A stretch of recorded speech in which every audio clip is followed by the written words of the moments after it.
Fala já, pastor, desculpa aí. Obrigado. Esse aqui é um projeto do Educa Brasil. Tá. O aluno, ele entra aqui no sistema, se cadastra, né? Coloca o ano que ele estuda. Na aula, ele tem todas as matérias. Aqui, isso aqui é só uma imagem, tá? Então,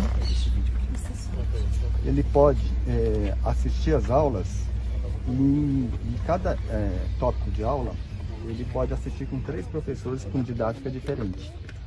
Se ele não conseguiu aprender com o primeiro professor, ele pode tentar com o segundo e terceiro. Qual a tua idade? Não pergunta isso não. 35. Eu estou com 65. Teu projeto é excepcional. E daí? Esse aplicativo é teu? Não, esse aqui não é um aplicativo, isso aqui é uma ideia. Uma ideia. Né? E precisaria de ter uma equipe de governo para trabalhar, para viabilizar um projeto como esse, que, por exemplo, na questão de exercício. Você mora onde? Moro aqui na Asa Sul. Vamos fazer uma coisa aqui?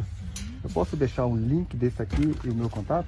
Não, vamos ver agora. Vai com a gente lá, espera na sala do lado. Vou trazer alguém do Ministério da Educação conversar contigo. Pode ser? Pode ser. Pode ser.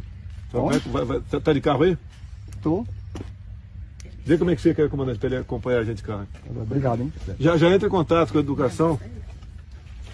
Manda alguém que dessa área dele aí de ensino aí, ir lá na presidência.